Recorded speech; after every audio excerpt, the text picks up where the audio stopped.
Akbaruddin Owaisi rise చేశాడు. సుయోమోటోగా ప్రభుత్వ statement కాదు, కానీ అక్బరుద్దీన్ ఓవైసీ రైజ్ చేశాడంటే అక్బరుద్దీన్ ఓవైసీ ఎంఐఎం చరిత్ర తెలిసిన ఎవరైనా ప్రభుత్వం కొరకు ప్రభుత్వం వివరణ ఇవ్వదలుచుకుంది కనుక అధికార పార్టీ కాకుండా మిత్రపక్షం కాని మిత్రపక్షం ఆయన ఎంఐఎంతో అడిగిపించాడనే భావన కలగచ్చు, బహుశా నిజం కూడా ఉండొచ్చు. అంటే government chief minister wants to tell something on that issue. లేకపోతే సహజంగా స్పీకర్ కూడా దాన్ని రిజెక్ట్ చేయొచ్చు, చర్చకు అవకాశం ఇవ్వకపోవచ్చు. ఎందుకంటే చర్చకు అవకాశం ఇవ్వకపోవడానికి కూడా ఒక ఆస్కారం ఉంది, సబ్జుడిషి అని. ఆల్రెడీ కేసు నడుస్తుంది, కోర్టు పరిధిలో ఉంది, కోర్టు పరిధిలో ఉన్న దాన్ని మనం చర్చించకూడదు అని చెప్పి కొట్టిపారేసేవాళ్ళు. అందువల్ల టార్గెట్ చేశారు అని అనలేం, కానీ ప్రభుత్వము ముఖ్యమంత్రి తన వర్షన్ను గట్టిగా చెప్పదలుచుకున్నాడు అది క్లియర్, అందులో అనుమానం ఏం లేదు. చెప్పదలుచుకోకపోతే అక్బరుద్దీన్ ఓవైసీ అడిగేవాడే కాదేమో. ఒకవేళ ముఖ్యమంత్రితో సంబంధం లేకుండా ప్రభుత్వంతో ప్రమేయం లేకుండా అక్బరుద్దీన్ ఓవైసీ సయానా అడిగిండు అనుకుందాం, అప్పుడు స్పీకర్ దీన్ని పక్కకు పెట్టేవారు. ఎందుకంటే సబ్జుడిషి అని ప్రభుత్వం కూడా మేము ఆన్సర్ చేయగలము, కానీ చేయలేము, ఎందుకంటే కోర్టు పరిధిలో ఉందని తప్పించుకోవచ్చు, అవకాశం ఉండే. బట్ చాలా క్లియర్గా దీనిపైన డిబేట్ నడుస్తోంది కనుక సమాధానం చెప్పాలి, అసెంబ్లీ సాక్షిగా వివరాలు తమ వర్షన్ ఇవ్వాలి అని ప్రభుత్వం భావించింది కనుక ముఖ్యమంత్రి చెప్పారు. సార్ ఇది అవసరం అంటారా? అంటే పబ్లిక్ డొమైన్లో క్వశ్చన్స్ కౌంటర్ క్వశ్చన్స్ ఉన్నప్పుడు అవసరమే కదా. ఇప్పుడు పబ్లిక్ డొమైన్లో రానప్పుడు వేరే విషయం. ఇప్పుడు ఒక సంఘటన జరిగింది, ఆ సంఘటన ఒకవైపు నుంచి ప్రతిపక్షం ఇది పోలీస్ వైఫల్యం, ఇది ప్రభుత్వ వైఫల్యం అని అటాక్ చేస్తుంది. అందులో ప్రజల్లో కూడా అభిప్రాయం కలగవచ్చు, మరి పోలీసులు ఎందుకు క్రౌడ్ మేనేజ్ చేయలేదు, క్రౌడ్ డిజాస్టర్ కంట్రోల్ ఎందుకు చేయలేదు, అసలు అక్కడ ఎందుకు అనుమతి ఇచ్చారు సంధ్యా థియేటర్లో, అక్కడ 10 థియేటర్లు ఉంటాయి, అక్కడ విపరీతంగా జనం వస్తారని తెలిసి కూడా ఎందుకు అనుమతి ఇచ్చారు. ఇవన్నీ క్వశ్చన్స్ అనివార్యంగా వస్తాయి కదా. ప్రభుత్వం పైన ఈ ప్రశ్నలు ప్రతిపక్షాల నుంచి వస్తున్నాయి, ప్రజల నుంచి కూడా వస్తున్నాయి. ఈ ప్రశ్నలు వచ్చినప్పుడు ప్రభుత్వ బాధ్యత కూడా సమాధానం చెప్పడం.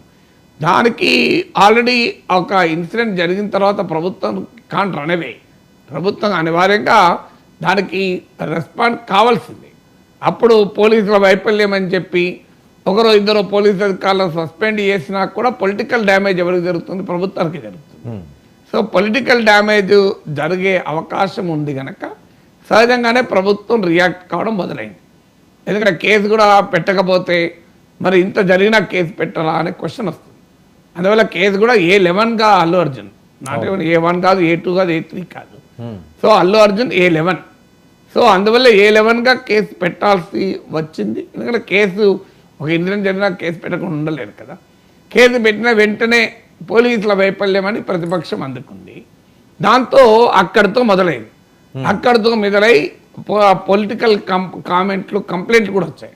మీకు కేటీఆర్ ట్వీట్ కూడా చేశాడు, ఇది కావాలనే అల్లు అర్జున్ పైన కేసు పెట్టారు, ఎందుకంటే రేవంత్ రెడ్డి పేరు మర్చిపోయాడు అల్లు అర్జున్ సక్సెస్ షోలో. సో అంతకుముందు సక్సెస్ షో అంటే ప్రీ రిలీజ్ సక్సెస్ అంటే యాక్చువల్లీ అది పూర్తిగా సక్సెస్ కూడా అప్పటికి ఇంకా రిలీజ్ కాలేదు కదా. సో అందువల్ల ఇది రిలీజ్ అయినాక సక్సెస్ షో అనుకుంటారు. అందులో పేరు మర్చిపోయాడు కనుక రేవంత్ రెడ్డి, అల్లు అర్జున్కి కూడా రేవంత్ రెడ్డి ఎవరో తెలియదు. రేవంత్ రెడ్డి పర్మిషన్లు ఇచ్చాడు టికెట్ల ధరలు పెంచుకోవటానికి, అయినా అల్లు అర్జున్కు ముఖ్యమంత్రి తెలియదంటే మన ముఖ్యమంత్రి ఎంత అన్పాపులర్ అని ప్రతిపక్షం ఒక అపోజిట్ నరేటివ్ కూడా చెప్పింది. ఇది అయిపోయిన తర్వాత ఇక ముఖ్యమంత్రి కామ్గా ఎట్లా కూర్చుంటారు. ఆల్రెడీ పబ్లిక్ డొమైన్లో మామూలుగా స్ప్రెడ్ కాలేదు. అల్లు అర్జున్ మధ్యలో మర్చిపోవడము, తర్వాత మధ్యలో ఆగిపోవడము, తత్వం మాకు కళ్ళ ముందు కనబడ్డది కదా. సో ముఖ్యమంత్రి పేరు రేవంత్ రెడ్డి పేరు మర్చిపోయాడు అన్నది. సో దానిపైన అక్కడికి మర్చిపోయిన దానికి ప్రాబ్లం లేదు. ఇప్పుడు మొగడు కొట్టాడన్న దానికన్నా పక్కింటి ఆవిడ నవ్వింది అన్నదానికి బాధపడతారంటారు కదా. అది పొలిటికల్ టర్న్ తీసుకుంది, ఎందుకంటే బీఆర్ఎస్ దాన్ని క్యాపిటలైజ్ చేసుకుంది. చూడు ముఖ్యమంత్రి ఎవరో తెలియదు, అల్లు అర్జున్ కూడా తెలియదు అని. సో దాంతో ఆటోమేటిక్గా గవర్నమెంట్ కూడా రియాక్ట్ కావాల్సి వచ్చింది. అందువల్ల గవర్నమెంట్ కూడా చాలా ప్రొయాక్టివ్గానే రియాక్ట్ అయింది. ముఖ్యమంత్రి మీడియాలో ఢిల్లీలో కూడా ఆజ్తక్ అనే పాపులర్ ఛానల్, దేశంలోనే very popular channel, India today వాళ్ళ పాపులర్ ఛానల్కు రియాక్ట్ అయ్యారు కూడా. ఆయన పెద్ద ఇంటర్వ్యూ ఇచ్చారంట. అఫ్ కోర్స్ పుష్ప పేర కాదు, అది 1 year ఆఫ్ రేవంత్ పాలన సందర్భంగా ఇచ్చినటువంటి ప్రోగ్రామ్ అది. అందులో అదే లేటెస్ట్ ఇష్యూ అదే కనుక ఈ ఇష్యూ అనివార్యంగా వచ్చింది. అవును, అనివార్యంగా వచ్చింది. దీనిపైన రకరకాల కథనాలు అపోజిషనే కాదు, అర్నబ్ గోస్వామి లాంటి వాళ్ళు హిందూ మతానికి మద్దతుగా పుష్ప ఉంది కనుక హిందూ మతానికి అనుకూలంగా ఏదున్నా సోనియా గాంధీ ఊరుకోదు, ఆమె ఆంటోనియో ఆమె పేరు అని మొదలుపెట్టాడు. ప్రియాంక వాద్రా పార్టీ ఇలాంటి హిందూ కాంగ్రెస్, అందులో సోనియా రాహుల్ గాంధీల ఆదేశాల మేరకే రేవంత్ రెడ్డి ఇట్లా చేస్తున్నాడు అని కూడా ఆరోపించారు. ఇక ఆరోపించిన తర్వాత ముఖ్యమంత్రి ఏం చేయాలి? ఖాళీ కూర్చుంటాడా, చేతులు ముడుచుకుని కూర్చుంటాడా? ఒకవైపేమో తన ప్రధాన ప్రతిపక్షమైన బీఆర్ఎస్ అటాక్ చేస్తుంది,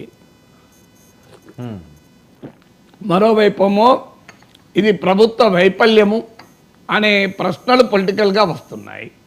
ఒక పెద్ద ఇన్సిడెంట్ జరిగింది, ప్రజల్లో ప్రశ్నలు ఉన్నాయి, మీడియాలో ఇష్టం వచ్చినట్టుగా అర్నబ్ గోస్వామి లాంటి వాళ్ళు తలదిక్క నరేటివ్స్ కూడా బిల్డ్ చేస్తున్నారు. సోనియా గాంధీ యాంటీ హిందూ అని, రాహుల్ గాంధీ యాంటీ హిందూ, కాంగ్రెస్ యాంటీ హిందూ, పుష్ప 2 ఏదో ప్రో హిందూ అని ఇవన్నీ పట్టుకొస్తున్నారు. ఇది నేషన్ వైడ్గా ఇష్యూ అయింది. ప్రజల్లో సమాజంలో కూడా 2 ఒపీనియన్స్ ఉన్నాయి. ఇది ఏంది, ఇది ఇంత అన్యాయంగా ఈ సినిమా వాళ్ళు రావాలా, సెలబ్రిటీలు రావాలా అని. అన్నిటికీ మించి అనేక క్వశ్చన్లు ఉన్నాయి. పోలీసులు అనుమతి ఇచ్చారా లేదా? అనుమతి ఇచ్చారు అని చెప్పి అల్లు అర్జున్ టీం అంటుంది, ఇవ్వలేదు అని పోలీసులు అంటున్నారు. రేవంత్ రెడ్డి గారే అంటున్నారు అసలు థియేటర్లో వెళ్ళి బతిమాలేరు ఆయన్ని, అప్పటి వరకు కూడా అతను అక్కడి నుంచి లెగలేదు. అంటే ఇలా రకరకాల రోడ్ షో జరిపారని ప్రభుత్వం అంటుంది. సో ఇలా రకరకాల పబ్లిక్ డొమైన్లో అనేక ప్రశ్నలు ఉన్నప్పుడు ముఖ్యమంత్రి బహుశా అసెంబ్లీ సాక్షిగా, మీడియా సాక్షిగా ఆల్రెడీ మాట్లాడాడు. మీకు అది ఇండియా టుడే ఆస్థాక్ ఇంటర్వ్యూ, ఎందుకంటే ఇది నేషనల్ ఇష్యూ పుష్ప కనుక బహుశా ఈ మ్యాటర్ చోజన్, అది ప్లాట్ఫామ్ కదా అని. ఇప్పుడు అసెంబ్లీ సాక్షిగా మాట్లాడితే దానికి ఒక క్రెడిబిలిటీ కూడా ఉంటుంది కదా, ఆథెంటిసిటీ ఉంటుంది. ఎందుకంటే అసెంబ్లీలో పోలీసును కోట్ చేస్తూ అసెంబ్లీలో మాట్లాడాడు. So it's very very important official statement అవుతుంది.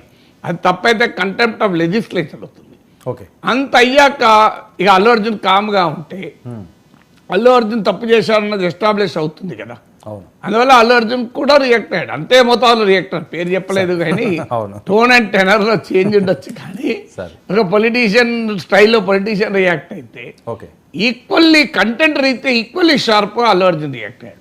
సో తన క్యారెక్టర్ అసాసినేషన్ చేస్తున్నారన్నాడు, చాలా లో పాయింట్ అన్నాడు, సో ఇలా మిస్ఇన్ఫర్మేషన్ అన్నాడు, సో ఒక డిఫెమేషన్ అన్న పదం వాడలే కానీ మిగతా వాడాడు. సార్ రేవంత్ ఏం మాట్లాడారు ఒకసారి విందాం సార్, తర్వాత బండిగా మాట్లాడింది విందాం. రేవంత్ రెడ్డి గారు వాయిస్ ప్లే చేయండి. ఒక్క రోజు కోసం పోలీస్ స్టేషన్ పోయిన ఇంటికాడ క్యూ కట్టి ప్రభుత్వాన్ని తిడుతున్నారు, నన్ను తిడుతున్నారు, అతన్ని పరామర్శిస్తున్నారు. ఏమైంది అధ్యక్ష? అతను కాలు పోయిందా, కన్ను పోయిందా, చేయి పోయిందా, ఏమైనా కిడ్నీలు దెబ్బతిన్నా, ఏమైంది? అతన్ని ఇంతమంది సినీ ప్రముఖులు పరామర్శించారు, కలిసిండ్రు, అభినందించారు, కానీ ఆ పిల్లగాన్ని కనీసం అన్న పరామర్శించడానికి సినీ ప్రముఖులు ముందుకు రాలేదంటే సినిమా ఇండస్ట్రీలో ఉన్న ప్రముఖులు ఏం ఆలోచన చేస్తుండ్రో, ఏం కోరుకుంటుండ్రో నాకైతే తెలియదు. మరి అఫ్సోస్ की बात है, मैं फिल्म इंडस्ट्री जो बड़ा लोग है, मैं उन लोगों से गुजारिश करता हूँ, इनह्यूमन नहीं रहना. आप बिजनेस कर लो, आप पिक्चर निकालो, पैसे कमाओ, सरकार से इंसेंटिव्स ले लो, सब्सिडीज ले लो, स्पेशल प्रिविलेज शूटिंग के लिए जो होना है वो मांगो, मगर किसी का हत्या होने के बाद, किसी का जान बचाने के बाद, किसी का जान लेने के बाद आज स्पेशल प्रिविलेज मांगे तो ये सरकार में नहीं मिलने वाले. मैं जब तक मैं कुर्सी में रहता हूं तब तक नहीं देता हूं. मेरा जिम्मेदारी तेलंगाना आम जनता का जान बचाने का मेरा जिम्मेदारी है. उन लोगों के लिए कोई भी तकलीफ दिए, उन लोगों को कांग्रेस सरकार ने, मेरे सरकार ने छोड़ने वाला नहीं है. వచ్చారు ఫ్యామిలీ కొంచెం దెబ్బలు తగిలినాయి, అండ్ ముఖ్యంగా ఒక lady, the mother of 2 children, ఆవిడ రేవతి గారని, ఆవిడ నెక్స్ట్ డే మార్నింగ్ అన్ఫార్చునేట్గా ఆవిడ ఆ తొక్కిస్లాట్లో దెబ్బలు తగిలి ఆవిడ చనిపోయారని తెలిసింది. అది తెలియగానే మేము సుకుమార్ గారు, మేమందరం మొత్తం ఎంటైర్ టీమ్ ఆఫ్ పుష్ప అందరం సడన్గా డిసప్పాయింట్ అయిపోయి షాక్లోకి ఏసీపీ వెళ్ళి చెప్పడానికి పోతే థియేటర్ సిబ్బంది లేదు హీరో దగ్గరికి వెళ్ళడానికి వీలేదు. చాలాసేపు పోలీసులను కూడా హీరో దగ్గరికి పోనీయలేదు అధ్యక్ష, వాళ్ళ ప్రైవేట్ వీళ్ళు. చివరికి ఏసీపీ కోపం వచ్చేసి మిమ్మల్ని అందరినీ తీసి లోపల యాడ్ చేస్తా అని చెప్పిపోయి హీరోకు ఏసీపీ క్లియర్గా ఇద్దరు చనిపోయిండ్రు. మీరు ఇక్కడ కూర్చుంటే థియేటర్లోనగా థియేటర్ బయట ఉన్న వేలాది మంది ఈ సినీ అభిమానులను మేము కంట్రోల్ చేయలేకపోతున్నాం. ల్యాండ్ ఆర్డరు శాంతి భద్రతలు చేయి దాటిపోయినాయి. మేము లాఠీ చార్జ్ చేయాల్సిన పరిస్థితి ఉంది. మీరు దయచేసి వెళ్ళిపోండి, వచ్చిండ్రు చూసిన కదా వెళ్ళిపోండి అంటే, లేదు నేను సినిమా అయిపోయే వరకు ఇట్లే కూర్చుంటానని పోలీసులతో చెప్పిండని సిటీ కమిషనర్ నాకు చెప్పడం జరిగింది అధ్యక్ష. అదేవిధంగా ఇంకా కంట్రోల్ కాకపోవడంతో అప్పుడు డీసీపీ పై అధికారు రంగంలో దిగి వాళ్ళ అందరినీ లోపల వాళ్ళ ఎంబడున్న అడ్డుకుంటున్న వాళ్ళను పోలీసులతో జరిపించి చక్కగా డీసీపీ పోయి హీరో గారికి బయట చనిపోయినరు, పరిస్థితి చాలా గందరగోళంగా ఉన్నది, మీరు ఇక్కడి నుంచి కదలాల్సిందే, లేకపోతే మిమ్మల్ని పోలీస్ స్టేషన్కు తీసుకెళ్లాల్సిన పరిస్థితి వస్తుంది, మీరు ఇక్కడి నుంచి కదలాల్సిందే అని బలవంతంగా అతన్ని సినిమా మధ్యలో 12 గంటల సమయంలో, రాత్రి 12 గంటల సమయం అట్టిగా ఆ సమయంలో అతను తీసుకొచ్చి బండెక్కిస్తే మళ్ళీ అతను రూఫ్ టాప్ ఓపెన్ చేసి మళ్ళీ చేతులు ఊపుకుంటూ రోడ్ షో చేసుకుంటూ, అంటే తల్లి చనిపోయి పిల్లగాడు చావు బతుకుల మధ్యలో ఉన్నాడు, మీరు వెళ్ళండి అని వెనక్కి పంపిస్తే కూడా మళ్ళీ కారులో రూఫ్ టాప్ ఓపెన్ చేసి చేతులు ఊపుకుంటా అభిమానులను సంతోషపెట్టుకుంటా రోడ్ షో చేసుకుంటా అతను వెళ్ళిపోయింది అధ్యక్ష. పోలీసులు కేసు చేసిరు. కేసు మీద థియేటర్కి సంబంధించిన కొంతమందిని అరెస్టు చేసిరు. అరెస్టు చేసి 10-11 రోజుల తర్వాత పోలీసు హీరో గారింటికి వెళ్ళిండ్రు. మీరు కూడా కేసులో A11 మీ మీద కేసు ఉందని చెప్పడానికి పోలీసులతో దురుసుగా ప్రవర్తించిండు.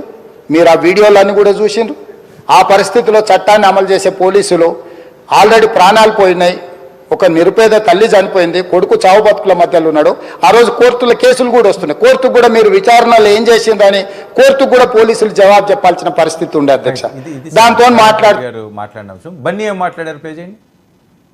మా పోలీస్ సిబ్బంది వాళ్ళు ఎవరు నన్ను ఇన్స్టిగేట్ చేసినా, నేను ఎడ్జ్లో ఉన్నా, నేను కొంచెం స్లిప్ అయినా నాకు మళ్ళీ లీగల్గా ఇష్యూ ఉంటుంది. ప్లీజ్ నువ్వు ఒక అమౌంట్ మైకి నుంచి ఒక అమౌంట్ తీసుకుని మనం ఒక ఫిక్స్డ్ డిపాజిట్ యూనో ప్లాన్ చేద్దాం. ఊరికే మనం ఏదో చేతులు దొరికేస్తాం అలా కాకుండా మిగతా కాకుండా మనం జెన్యున్గా ఏదో చేద్దాం. కానీ యూనో ఆ అబ్బాయికి ఏదో ఫిజియోథెరపిస్ట్ పెట్టిద్దాం, ఇలా చేద్దాం అలా చేద్దాం, ఎన్నో విషయాలు మాట్లాడుకుందాం. అంత మాట్లాడుకున్న తర్వాత నేను కేరింగ్గా లేను సార్, ఎలా ఉంటాను sir? I have the same age kid. నా కిడ్కి అయిందంటే నేను అలాగే ఫీల్ అవుతాను కదా. I not a father? నాకు ఉండదా?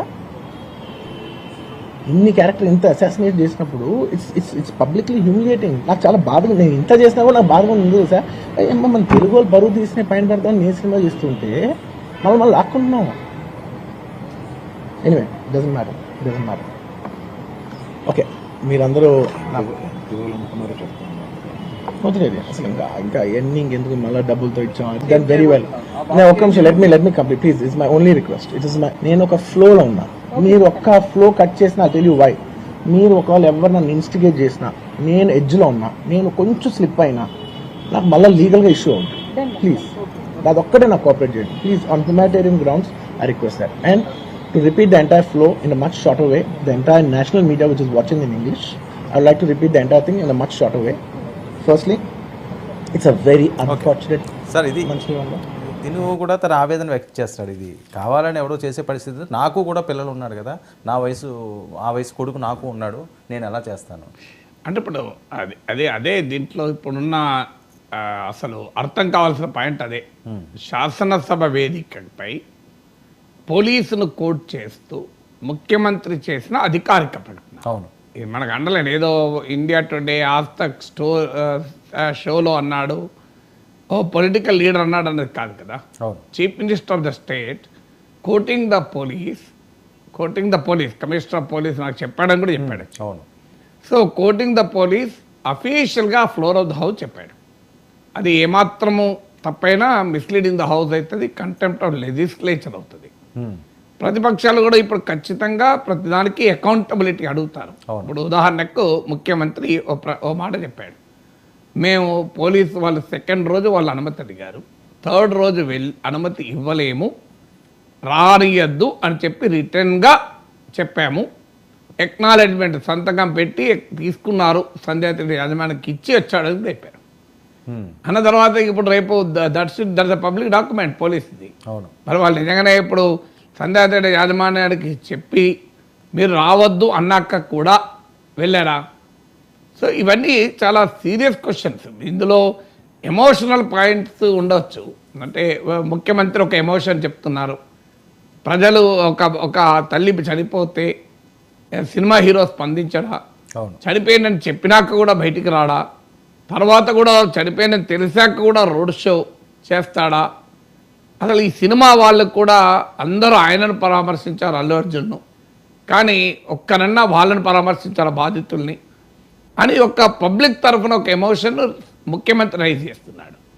లేదు నేను అలాంటి వాన్న, నాకు కూడా ఆ వయసు బిడ్డ ఉన్నారు కదా, నేను మా అల్లు అరవింద్ కూడా అదే చెప్పాడు, మా కుటుంబం తెలియదా, 3వ జనరేషను, మేము అలా ఎందుకు ప్రవర్తిస్తాం, అంత అమానుషంగా ఎందుకు, నా క్యారెక్టర్ అసాసినేషన్, నాకు పోలీసులు ఎవరు ఏమీ చెప్పలేదు, నాకు నెక్స్ట్ డే మార్నింగ్ వరకు ఏమీ తెలియదు అని అంటున్నారు.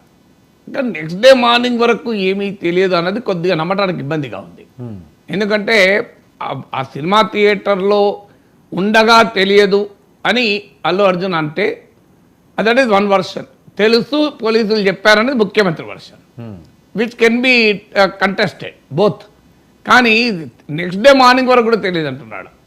సాధారణంగా నెక్స్ట్ డే మార్నింగ్ వరకు తెలియకుండా ఉంటుంది, ఆ టీవీలు అన్నింటిలో వస్తుంటాయి, ఎవరెవరు చెప్తారు కదా. ఓకే, వచ్చాయన వెంటనే వచ్చి ఇమీడియట్గా నిద్రపోడు కదా. సో తాను బయటకు వచ్చాక జరిగిన పరిణామాలు వార్తలు అందరూ చూస్తారు కదా, తెలియకుండా ఎలా ఉంటుంది అది. సో వాళ్ళ టీం వాళ్ళు ఎవరెవరు చెప్తారు. అవును. సో తెలియదు అంటే కొద్దిగా ఆశ్చర్యంగానే ఉంది. నెక్స్ట్ డే మార్నింగ్ వరకు ఒక పర్సన్ చనిపోయారు అంటే నమ్మడానికి వీలుగా లేదు. అందులో అయితే అక్బరుద్దీన్ ఓవైసీ వాదన ఏంటంటే ఆయనకు వెళ్ళి చెప్తే పోలీస్ వాళ్ళు ఎవరో చెప్తే ఇలా అయితే సినిమా హిట్ అవుతుంది అన్నాడని ఓవైసీ అంటాడు. అల్లు అర్జున్ అన్నట్లు రేవంత్ రెడ్డి దాన్ని ప్రస్తావించి నేను వాలిడేట్ చేయలేను, ఒక బాధ్యత కలిగే పొజిషన్లో ఉండి నాకు తెలియదు, నేను అది చెప్పలేను, కానీ నేను కూడా విన్నాను అన్నాడు. కానీ అలా అంటానా నేను అని అల్లు అర్జున్ అంటున్నాడు. ఈ ప్రాసెస్లో నెక్స్ట్ డే మార్నింగ్ వరకు నాకు తెలియదు అన్నది మళ్ళీ అక్కడ అనుమానం. అక్బరుద్దీన్ ఓవైసీ చెప్పింది కొంత ఆశ్చర్యంగానే ఉంది. అంటే తొక్కిసలాట జరిగి ఓ మనిషి చనిపోతే నా సినిమా హిట్ అవుతుందని అల్లు అర్జున్ అన్నాడు అని. సాధారణంగా ఏ మానవత్వం ఉన్న వాళ్ళు చావును కోరుకోరు కదా. అందులో అల్లు అర్జున్ పైన ఆ రకమైన భయంకరమైన ఆరోపణ ఓవైసీ చేస్తున్నాడు అక్బరుద్దీన్ ఓవైసీ. బట్ ఆయనకు కూడా ఎవడు ప్రూఫ్ లేదు కనుక మనం ఏమీ దానికి సమాధానం చెప్పలేము. కానీ అంత అమానుషంగా మనిషి ఉంటాడా అని ఒక క్వశ్చన్ అయితే వస్తుంది. కానీ నెక్స్ట్ డే మార్నింగ్ వరకు నాకు తెలియదు అంటున్నాడు. That is something to seriously surprise. ఎందుకంటే సినిమాల్లో ఎవరు నాకు చెప్పలేదు అంటే ఓకే, అది చెప్పారని ముఖ్యమంత్రి అంటున్నాడు, చెప్పలేదని అల్లు అర్జున్ అంటున్నాడు.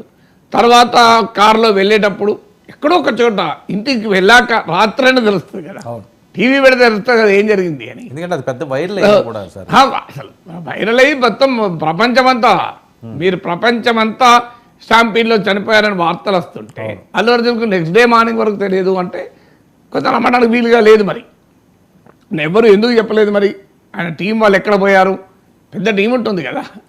సో మరి ఇది దాని సర్ప్రైజింగ్. అందువల్ల ఇలా అన్ని క్వశ్చన్సే ఉన్నాయి, ఇప్పటికీ ఆన్సర్స్ లేవు. ఎవరిది తప్పు ఎవరిది నిజము అని ఇప్పుడు ఎందుకు వెళ్ళలేదు అంటే దానికి ఆయన రీజనింగ్ ఆయన ఇస్తున్నారు.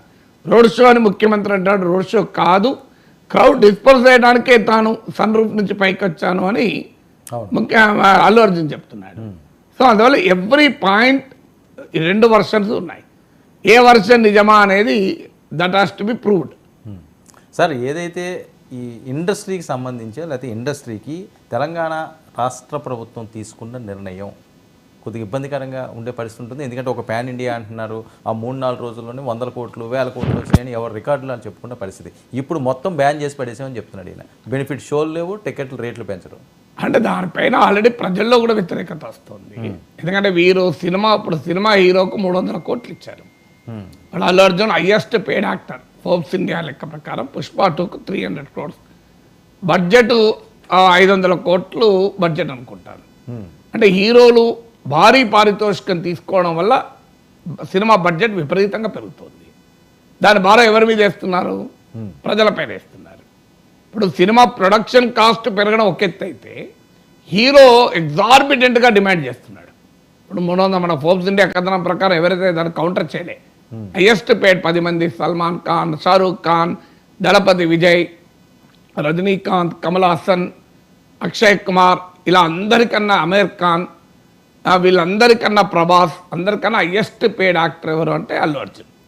300 కోట్లు సినిమాకు తీసుకున్న తర్వాత హీరో, ఆ భారం ఎవరిపైన పడుతోంది? ప్రొడక్షన్ కాస్ట్ అంటే పోనీయండి, దానికి కొంత ఎంప్లాయ్మెంట్ క్రియేట్ అవడం, ప్రొడక్షన్ కాస్ట్లో ఆస్థెటిక్స్ చాలా ఉన్నది.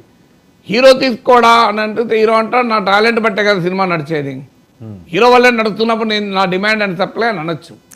కానీ దానివల్ల ఎవరి మీద భారం పడుతోంది? ప్రజలపైన. ప్రజలపైన భారం పడుతుంది అని ప్రజలు మరి కోరుకొని టికెట్ తీసుకున్న వారం రోజుల తర్వాత చూడొచ్చు కదా అని సినిమాలు అంటారు. మీకేం తొందర వచ్చిందా? 15 రోజుల తర్వాత చూడండి. 1 వీక్ వరకే కదా రేట్లు.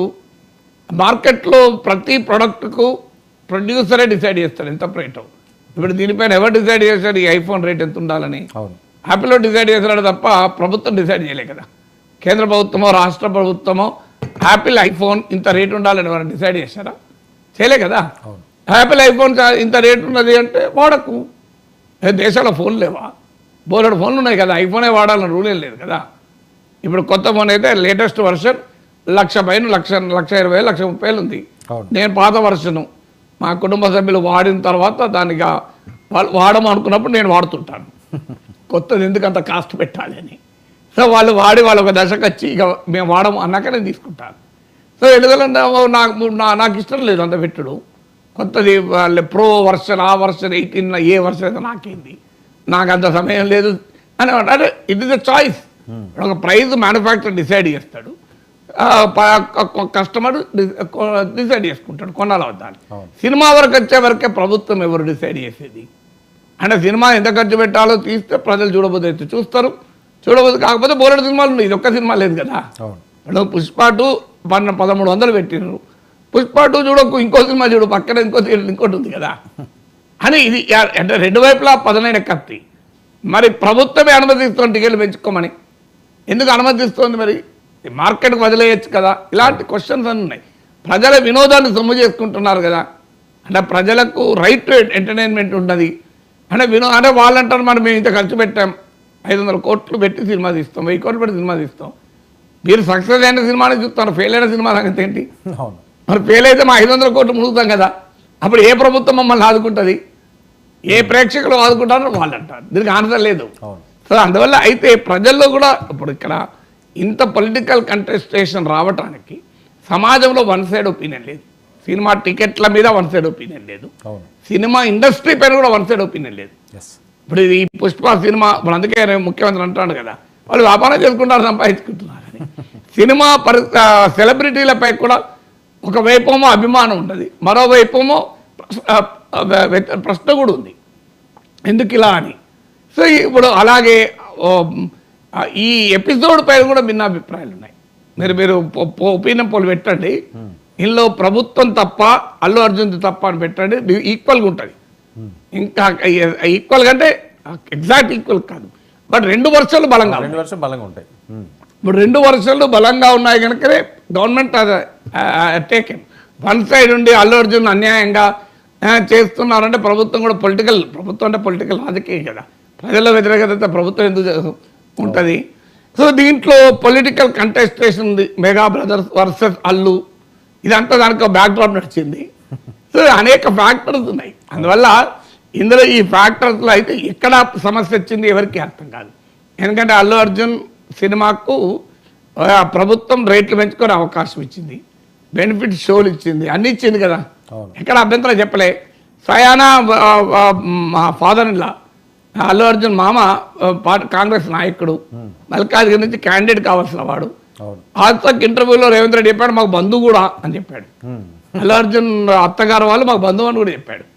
సో ఇవన్నీ జరుగుతున్న సమయంలో మరి ప్రజల్లో వచ్చే ప్రశ్నలకు ప్రభుత్వం తీసుకుందా?